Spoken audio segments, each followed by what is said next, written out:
name is Stephen Bunch. I'm a SQC and also I do the regional technical training here in Evansville, Indiana. I've been here 13 years with the company. Started out as a laborer, done that for 5 years. Had an opportunity to run a hydrovac excavator here in Evansville, and I've done that for a year. And then the opportunity opened up to become a safety person or a safety SQC in Evansville. And so I took it as a challenge and accepted the position, and here we are today.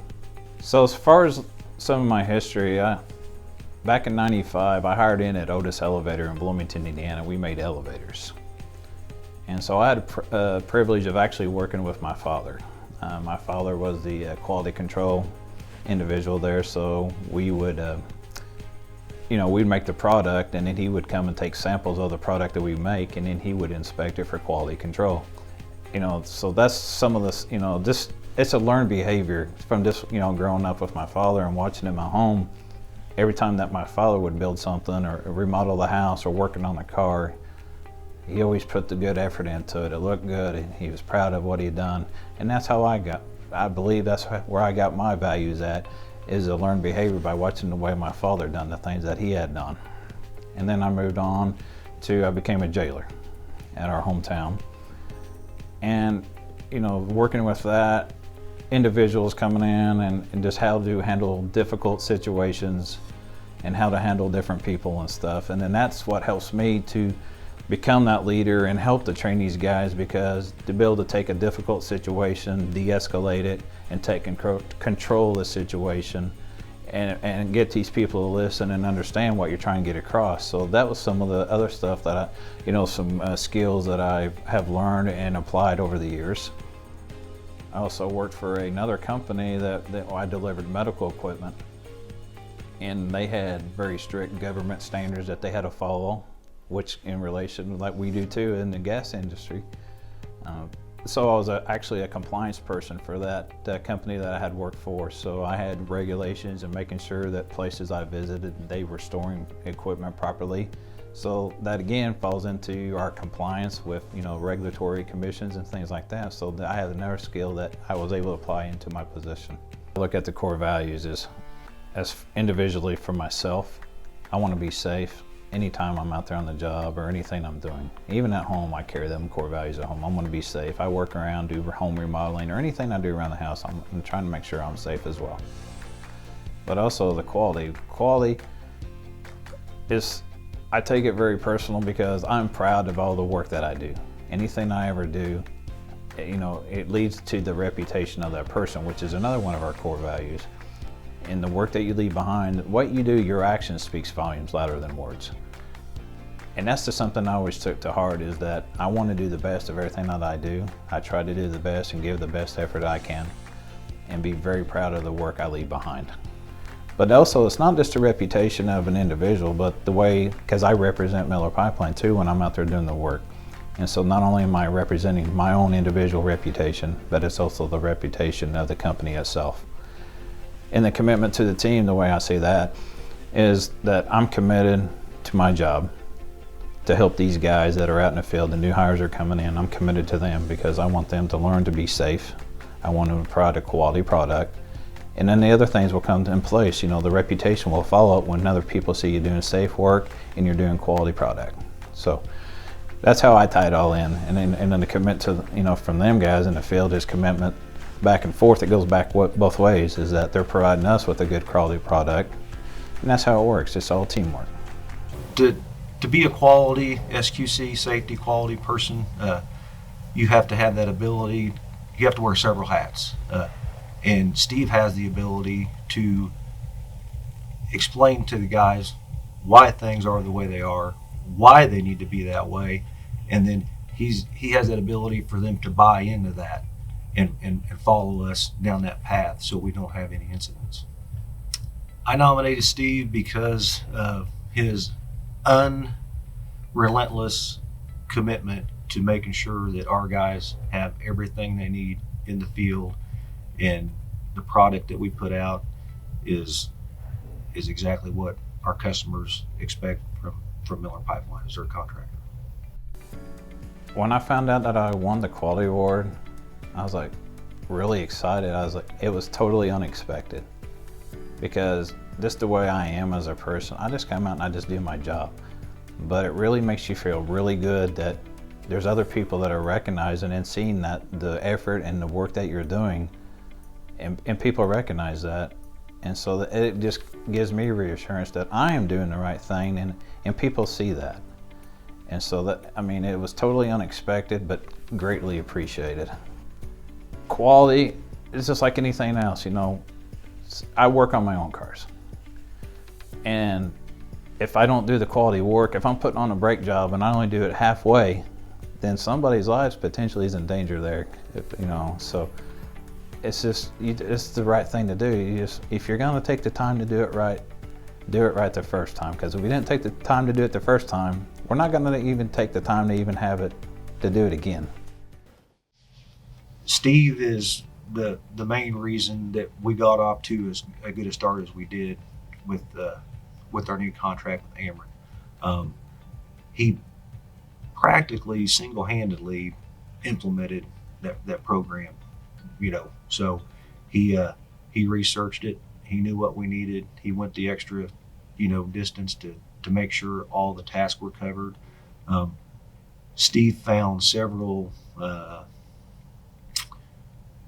loopholes or, you know, things that weren't quite lined up right. And he took it upon himself to reach out to the Ameren folks and make sure, hey, you know, this is kind of a gray area, you know, to be covered. I think we should, you know, implement this, and this. And they were very appreciative and thankful of Steve going and covering that extra step. The way I get these guys to embrace what the core values is, when they come in and I see them doing training, or if I see them out in the field, I give them experiences that I have done, you know, tell them about things, you know, this is what I've done, this is why you want to do the things you're doing, this is why we want to be safe.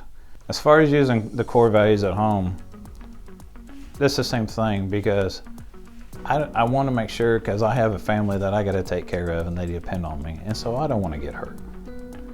And being that safety person, the thing is, and I've actually caught myself, and I tell these guys too, because you have to tell on yourself. I'm not perfect, but I had been doing some remodeling of my house, and I was putting in the front door, and I had my air nailer in, getting ready to use it. And I got thinking about a video that we had shown during our safety meeting about a gentleman that had got his eyes shot out by his son accidentally when they went out hunting for quail. And that video stuck in my mind, and I had to show these guys at safety meeting this video. And I'm getting ready to use this air nailer, and I didn't have my safety glasses. I can go ahead and put that nail in right away, or am I gonna take the time to go get my safety glasses? And then I'm thinking to myself once again, how am I gonna show up to work on Monday with a bandage over my eye? How am I gonna explain this? So I put the nail gun down, and I went and got my safety glasses. So you carry them values at home. You know, don't just talk the talk, you know, you're gonna walk the walk too. So mean what you say what you mean. And that's what I do. So my wife, we met in 1989, and we've been together ever since then. She's awesome. She's always supported me in all the decisions, and she's always pushed me. You know, when I have uncertainty and not knowing if I should take that next position or change that job, and she's always there for me. And she always encourages me to do it. And then having that support is awesome. And having her push me to do things that I'm uncomfortable with and getting me out of my comfortable spot. But I see myself growing as a person, and it's awesome. So I owe her a lot for where I'm at as well, as far as that support. And then having my girls that I'm very proud of, and then my grandson is just awesome. So, and that's what I do. I want them to make sure that I can provide for them and take care of them and give them a good life. And so that's what I live for. Hi, honey. Congratulations on your award. So excited for you, and I'm so happy and so proud of you for achieving this award, and so thankful that you're finally getting recognized for all the hard work and all the hours and the dedication you've put in over the years. because I know you take your job seriously and you try and do the very best every single day. So yeah, thank you for everything you do for our family. Thank you for getting out and going into work every single day, even on the days you don't feel like it. We appreciate everything you're doing, and I'm so excited that you're getting this award and you're getting the recognition that you deserve. Love you. Congratulations, you won a new award. And now all you need to do is go camping. I love you, Pebble. Aw, say congrats. Congrats. Hey, Dad. We just wanted to say congratulations on winning your big award. I know you've worked really hard to get where you are now, and I'm glad all your hard work is finally paying off. You inspire me to achieve bigger and better things in life, and we wouldn't have everything we have now if it wasn't for you, and we are so grateful for that. We are so proud of you, and we love you. Keep up the good work, Dad. Thank you, Dad, for everything you do. I'm proud of you for your award. You deserve it. Thanks, Safety Steve. I'd like to thank everybody that nominated me. That really means a lot to me. That, like I said earlier, is that when the work that you're doing and people are recognizing it and they appreciate it and they want to let you know. So thank you for everybody that took the time and nominated me for that. Plus, I would like to also thank that all the people that I have worked with over the years that have shown me things, taught me things, all my co-workers, and then including my family too. Like I said, you know, thank you to all of them as well. You know, their support, and you know, sometimes I'm away from home sometimes, and when we was in Alabama, I was away from home, and so sometimes that can be challenging, but it was for the good. And so thank you to everybody. I mean, the list is, you can't name just there's too many people to thank. So I thought about the charity that I want to go with, and I want to go with Riley's Children's Hospital. A lot of people don't know, back when I was 6 years old, my sister was 8 years old, and she actually had a brain tumor when she was 4 years old, and she had passed when she was 8 years old. But we spent a lot of time at Riley Children's Hospital. And a lot of my family have had children in Riley Children's Hospital and had used their services. So I know it's a good charity. I wanted to be able to help other children that need help, and so I wanted to do it in honor of my sister. It's funny because I've worked with some experienced people that's been around, and when I first started, we would be driving down the road and they're like, hey, I put that gas main in and I done all this stuff, and I was like, yeah, okay. But then I catch myself doing it because now, years later, I'm driving through towns and I was like, hey, I put that meter set up and it looks still nice and perfect from the day I done it. And I was like, here I am just doing the same thing that those guys did. But it's because we were proud. They were proud. We're all proud of the work we do.